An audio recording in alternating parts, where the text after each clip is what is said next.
It's just a game. That's what I had to tell myself. It's just a game. Go and chill out. Go do something else. Take your mind off of it. And I couldn't. It stressed me out. But it got me thinking. It's not just a game, is it? I mean, look at this glorious, beautiful place right here. It's being creative. It's expressing yourself. It is so much more than just playing a game, and that is what Minecraft is in general, right? It has something that other games don't. It's like painting a picture or writing a song. You get to build what's in your head and make it appear in this world. And speaking of this world, I've kind of neglected it a little bit because I've logged off for a couple of days and I've left behind this mess. If you did not see our last episode, we had a real boo-boo at the very end of it. All these vindicators that I were transporting back to the overworld, they disappeared. The game bugged out, something went wrong, and all of my vindicators went missing. And they haven't returned. And it has been really, really frustrating because I spent the entire day moving them all the way back here. It was all set up to put them into position to say goodbye. Here's the vindicators. Soon we'll be doing something cool with them, and they're all gone. And it was really hard not to stress out about it. It really was. But anyway, let's do this proper. Hello everyone, and welcome back to another episode here on the Hermitcraft Amplified. Wait, brain, you're rubbish. My brain is rubbish. I heard the word mesified and I went, you keep getting that one wrong, and I said amplified instead. Amplified is from last season. For some reason at the moment, when I'm recording, I keep saying things that are relevant to the last season. Hi llama, all up in my face. And Hermit Hills has been the one. I keep saying Hermit Hills. There is no Hermit Hills here. That's a season 3 thing. Amplified is the other season 3 thing. If you're wondering why there's rails popping off of these blocks, it's because rails will stop mobs spawning. And I was a little bit fearful of some ghasts spawning up there. So we need to tidy up this mess that we've left behind, because it is pretty nasty. Completely forgotten about that. As for the llamas, I deliberately put this fence here and sort of left them in the middle as a bit more of a novelty for everyone else to enjoy. That's certainly not the case with all of this obsidian and redstone mess, so we're just tidying up at the beginning here. So what's the verdict, you may be wondering? What's going to happen next? Well, I spoke to the hermits. I put a message in chat not long after it happened. I was like, look, this is awful. Can I just spawn some back in creative mode? And everyone was like, yep. No one objected. I think everyone understood. By the way, Cubfan's streaming. He knows I'm in the area. And then the video went out. I got tons of comments. Literally everyone. I don't think I've read a single comment where someone said, you know, tough luck, deal with it, or anything like that. Everyone's saying, you know, just put them back in creative, it will be fine. So that's what we will be doing. We'll simply be bringing them back into the world in creative mode, since it's such an abominable error. Anyway, it gave me the opportunity though to revisit our ideas a little bit here. How do you turn something negative into a positive? Well, you get over it and then you think, how can I do this even better? And the space that I had built for these vindicators was done in a little bit of a rush, so I put more thought into how we're going to create a building up here and how we're going to do the area down below. So this will be our walkway down, which we will decorate, and I've torn out everything we've built so far because it was very temporary and not going to look very pretty at all. So we can do something a lot nicer now. We're going to turn this negative into a positive. But as of right now, we're not going to start our building. We're actually going to head over to the Woodland Mansion again. So this place is a pretty easy way to get some resources. There is a large building here, and some of the stuff is actually pretty valuable. I think the dark oak is good, as it's pretty much the same job as chopping down trees. So once you've come over here, you can pick out loads of it. And we actually did a live stream over here where we went through and just got tons of resources. Now, one of the main and easiest things to pick up were carpets. You can chuck down water like this, and then it creates a bit of a mess, and you get loads of carpets as well, which is kind of cool if you do a lot of colourful building. And it just feels like there's a whole bunch of free resources here to be picked up. I think books and flower pots are a couple of other things we got that were really good. And if we go down below, there was a room that had a Illager statue in it, and this is where I basically took out all of the stuff. Inside its head, there was actually a block of lapis left behind, so don't mind if I do. Not really too much of a reward, but it's something that was there. But all of the wool, you know, very, very easy to get hold of. If you don't have a really good sheep farm, it's an especially good way of getting wool. So just a little bit of a heads up and a tip, really. Think about it. After you've conquered one of these places, you can go around and tear out all the resources. So this room was full of chests, and we ripped out, I think, about 2 stacks in total worth of chests, and there's another flower pot. Anyway, I think you get the point. There's a whole bunch of good stuff to be got at the Woodland Mansion, and I don't know what that place's fate is going to be from now on. I'm certainly not going to go back there again, although I was tempted to burn it down. But anyway, we're going to focus on our Vindicator shop, and I want to build something big and obnoxious that you can see from far away that'll let you know that, yep, that's where the Vindicators are at. We're going to build a giant Vindicator face. Now, the face of the Vindicator is 8 pixels across, and that's probably not going to be big enough for what we want. So we're going to double up. We're going to make a building that will be 16 blocks across in each direction. It'll be a little bit taller though. I'm not sure how tall in total. So this is representing 1 pixel, 4 blocks, because we're scaling it up. And the problem that you encounter with pixel art when you're doing a 3D shape is that the pixel on this side, the block, is going to be the same color as on that side. And it got me thinking that what we might just do here is actually go ahead and create a 3-sided face Vindicator. So the face part will have the eyes and the nose. We're going to have one there, there, and there, and then the back side will be something different for the entrance to the path. And it's going to look kind of ridiculous when you catch it at a quarter angle, when you can see 2 sides at once. But I think it will certainly be interesting. So anyway, when it comes to the build palette, we've got 4 different blocks. There are actually 5 different shades of grey that the Vindicator will use. So in the top part of the Vindicator's face, we will have these 2. And in the bottom part, we will be using probably the stone and the darker one. But as I said, there are 5 shades in total. So next to this one would be the stone. It's not quite as light as the light grey, so you'd have another pixel like that. And this is the 5th shade, and looking at it now, I think the best way to go is with the grey wool, which is what the eyebrows will be as well, although the eyebrows are a lot darker on the actual Vindicator. You can also see a little bit of a problem we're about to run into, which is that this is, let's remove that, is quite close down to all of this land, and I'm probably going to do some terraforming. Now the nose is going to be 2 blocks across, and it's also going to be pushed out by 1 block, so that will be 2 blocks in our pixel building. So that's why we have these like this. And the nose also goes a few blocks lower as well. In fact, it actually just goes 1 block. So we need to be able to see down here by 2 blocks. Now you may be wondering why I didn't just build this higher up, and I'm not going to build too much of it right now because I may change my mind. But I didn't want too much of this head to be floating. And looking at this corner right here, it's not that far off of this. I think we could actually get away with raising it a little bit, because otherwise then we've got to tear down a lot of the land here. But it's sort of floating on a little bit of a hill, so we can probably get away with tearing a lot of this away and it'd still look good. I think we're just going to leave it at that height right there. So the height is good and I've shifted it over 1 block in that direction, and so far it's looking alright. I feel like that light grey wool just doesn't quite mix as well with the stone as I would like, but when you see it from afar it's probably going to look a lot better as the texture kind of breaks up the flow of the blocks a little bit, right? But we're going to repeat that on 3 sides. The back side here though will be the entrance, and it will have something different. Just so happens the entrance here though is pretty much as far in the middle as an odd block can get. If you have a look right here, you can see it lines up with the nose, which is pretty cool. So yeah, everything's looking good. We shifted it that way 1 block though because I felt like it came a little bit too far over here, and now it's a little bit better. Still some terraforming to do over here. You can see like the nose goes down to this bit and then it's flat. But let's focus on building this thing up at the moment because it's going to look pretty derpy when it's done, I reckon. And I'm fast running out of resources, so we're going to have to do a trip for some more supplies.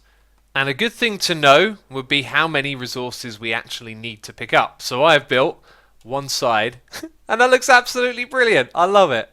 Oh, these little derpy pixel faces in this game, they never get old, do they? If I could change one thing here, actually, I think I would have been wiser to have built that lower down. And I'm not sure if I want to tear it down and build it back up again. I feel like we could easily remove some of this down here because it is quite intrusive. It's already going to be a big and bold sign for the shop anyway, but that looks so cool. And anyway, what I can do now is count the amount of materials that are here and then triple it, and we can build the other sides as well. We'll also need a few more blocks for the entrance on this side and the roof up the top as well.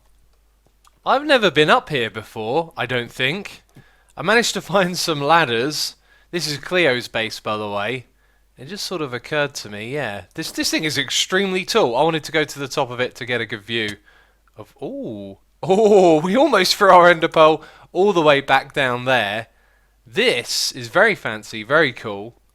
Let's go walk over to the edge here. Oh dear. That angle from this side does not look right, does it? When you see it straight on, it probably looks cool. Also, the head is white. The reason why is because when you're looking from below upwards, you don't really see the white. And on the edges, there's some light grey wool. So yeah, straight on like this, it looks really good. And then you can't see the white wool on top. And then from that side, it doesn't look particularly interesting. And then from over here, let's land. It looks pretty cool. I think putting three illager faces on either side might have been a bit of a mistake. Also, that guy's nose doesn't go as low as the other ones. I need to correct that. Yeah, and then when you look at it from here... Do you know what? I'm going to be honest. It's not the prettiest thing ever, really, is it? Big pixel faces are cool, but when it's something as ugly as an illager, I'm not so sure that's going to be the most appeasing sight for people. So, I don't know. We'll have to bite the bullet and put up with it. Anyway, what we've got to focus on next is the interiors, because we now have an entrance... And we got to build the inside. I am liking this. I like it. I like the grey in here. Everything's so grey and bland. But that's kind of the illager theme. And as we remove more and more of the torches, as I'm putting in this platform right here, it gets darker and darker. So let's remove that beacon beam. And then we should lose... Actually, it's not the beacon beam that's emitting the light. It's the gap up there, isn't it? Well, that's more like it. Yeah, very dark and gloomy in here.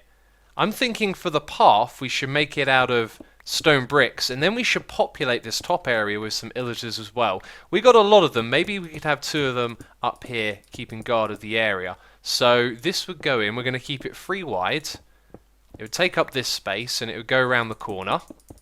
And then it would go like downwards down here. So what we could do is put in some cobblestone walls and have the illagers hanging out on the other side. The only problem is it's very dark in here and they would spawn on the stone. So what we probably want to do is throw down some carpets. Yeah, this is the way to do it. This is definitely the way to do it. This feels quite sinister already. We're going to need some stone walls on either side of this, and that probably needs to go back a block, right? Because this is a little bit too close. And what happened here?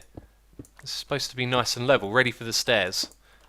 So this is our staircase. Going to come down a little bit here, go around to the side, all of that. And how close is it? Yeah, I'll push that back by like 1 block. But think about it. You're coming over here to buy an illager, and then you walk in and, oh, look at that. It's very dark and gloomy in here. There'll be a couple of illagers just standing around on their own, and you've got to walk right past them to go down to the area down below where the shop is. I think this is going to work great, actually. I think it's going to be a right treat. Right, we will still need some light at the entrance. I've just been thinking that these blocks here, mobs will be able to spawn on them if we don't do something about it. So, why will that not... Oh, okay, that kind of looked like that surface there was the block. There's not actually a block there. Excellent. Okay, we'll put those like that. That leads you in quite nice. That's sort of hidden a little bit, I guess.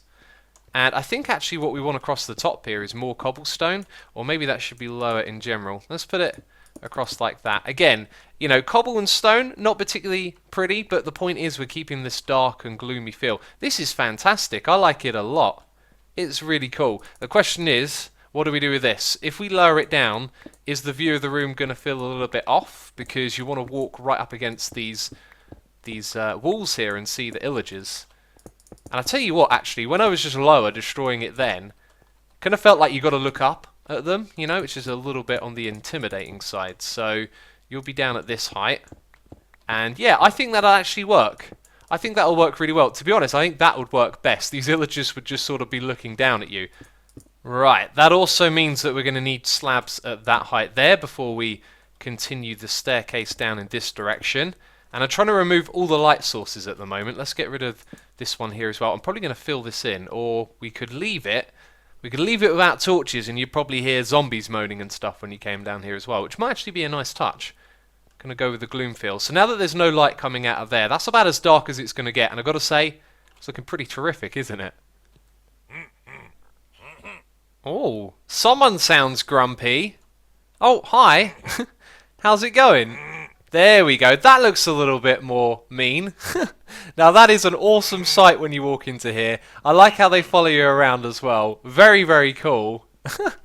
And totally menacing. I tell you what's not so great. We got all of that. Oh, we got all that white carpet back there. That would be nice if it was darker, but I just don't have the wall at the moment. So we got a couple of villagers in. And yeah, gone into creative mode to spawn them in and then rename them as well, because we lost all of our villagers last episode. So that's how we're going to do it. We're going to simply bring them back in. Now, as for theories onto why this happened, I mean, it's obviously a bug. But if you go and watch the previous episode and look for the... You can hear a lot of stuff burning out there. Oh, and by the way, this is a case of complete sod's law. You pick a spot to put down some chests, and then later on they become in the most inconvenient places possible. Let's move some of this stuff around. So if you go and watch the last episode, there is a point where I first get the villagers up onto the roof of the Nether, and then when I go back there again, I talk about how it sort of looks like they're stacked up. If you pay close attention to the video, what you will see is each villager has either 2 or 3 axes, and that's because they've actually sort of grouped up or duplicated on the spot. You know what? It's far better if you see it for yourself. So here's the clip from the last episode.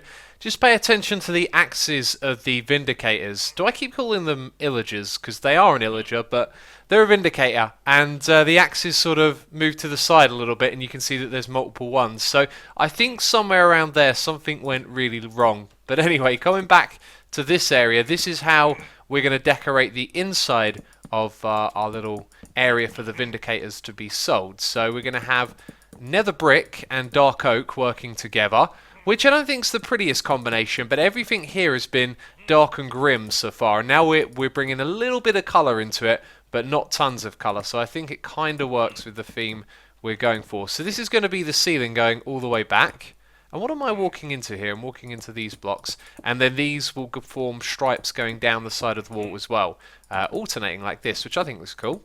I also tried this with a few different materials as well, like spruce, and I really felt like those two went together the best. Already I'm thinking some stair blocks in here will help break the flatness of that off.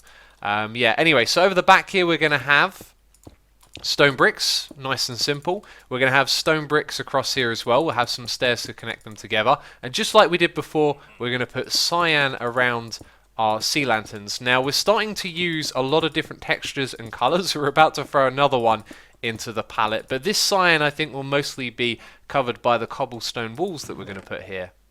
So there it is. The cobblestone walls are going to hide the sea lanterns a little bit. And they are actually quite big and bulky compared to fences. I do like that about them. You know, fences have a much more of a transparent effect, as you can sort of see through the gaps in them. So the block that I wanted to put at the back was the dark prismarine, and that was sort of to represent the green that's in the eyes of the Vindicators, but actually what we've used outside is green wool, and that will probably look just a little bit better at the back here. And you know what? I actually want to rip out those stone bricks now. I think we should go with plain stone, because that's worked elsewhere in this build really well, and it just looks a little bit odd there. So let's tear that out and try something different. You know, I'm always trying to improve the building part of my game, and my biggest enemy is myself, because I learn things and then I forget them. So don't be surprised if I said this before, but keeping the amount of materials in your palette down is a really good thing, because these are two different themes here that are fighting with one another. We've got the lighter grey, and then we have the darker browns and reds.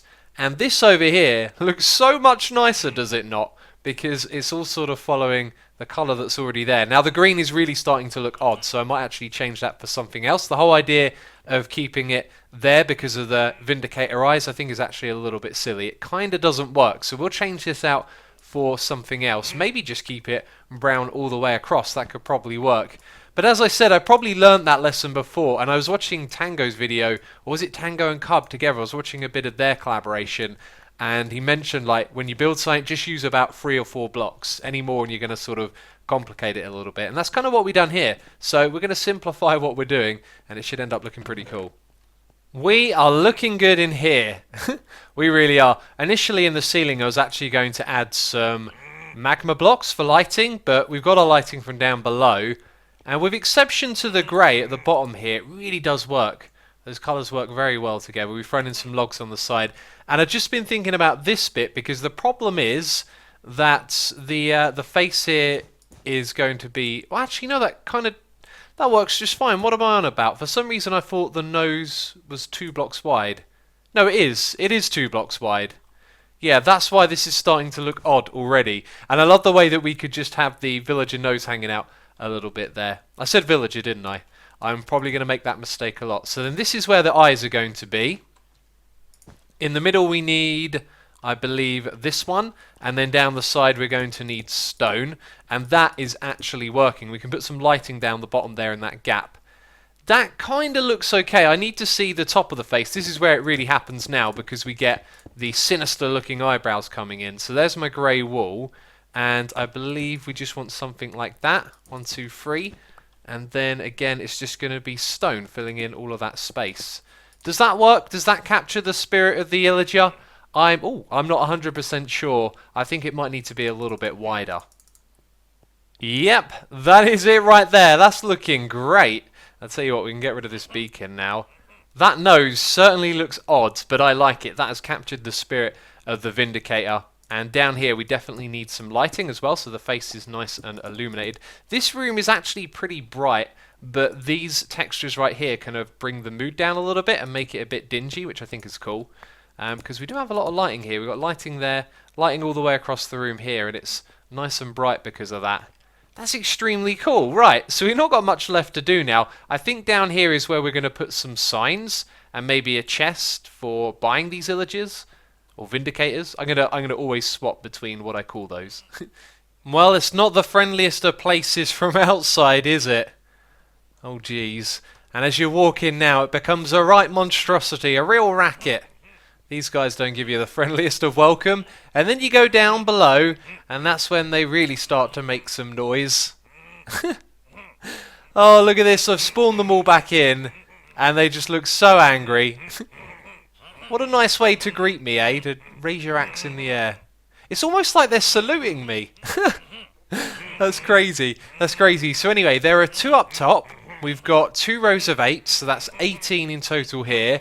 And then we have an additional 12 out the back. So we had 30 last time when they all despawned, so we got 30 back. And these ones are reserved. We've got 2 for full symmetry, 2 for Cub Fan, 2 for TFC, and the last 6 are for me. I thought I'd only have 4 left over. I've got 6 left over. Yeah, since they helped me out, I thought I would give them a couple of Vindicators each. And the price is here at the front. Let me know if you think this is too pricey.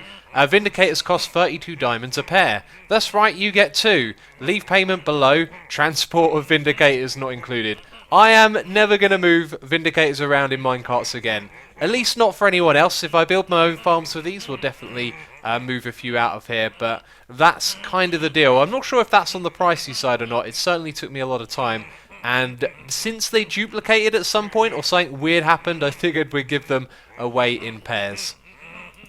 Well, I just had to get myself away from that place. It's a little bit claustrophobic in there. It's the meanest place on the server. I mean, look at it. It doesn't look very inviting, does it? Let's go into a friendlier place like this. I love this area, by the way. Such a cool idea, and I love how some of the shops here kind of link up. If you don't know what this is, by the way, it's a little advertising walkway. I believe there's like 2 or 3 spaces left. We have the Logfellas one here on the right, and on the left somewhere we have my gold shop as well. Very pleasant stuff. Oh, and that reminds me, we need to go and check and see how the sales of our gold carrot shop is doing. That is what I like to see. Diamonds, diamonds, diamonds. We really need to restock this place. We have made quite the sales, haven't we? How many is that in total? 16? That's not too bad. This shop, not so hot. Just 2 sales over here. 18 diamonds, not bad for not lifting your finger in a while. I haven't restocked that shop. I haven't restocked this one. And look at this little thing right here. This has popped up out of nowhere. Look at it. Python's box of shulkers. 2 shulker boxes for 5. That's an absolute bargain. I will buy up plenty of those. Oh, it looks like someone else has already beaten me to it. That's a really competitive price. I like that, Python. Unfortunately, someone's beat me to the chase here. I felt like standing here and looking over there behind me at the glorious logwarts. Oh, this place is awesome. Still not finished. A little bit more to go over here. Really looking forward to doing that soon. But we've got more 1.11 shenanigans ahead of us. I do hope you have enjoyed this episode. If you have, leave a like on the video. As always, thank you so much for your support. And I will see you in the next one. Bye-bye.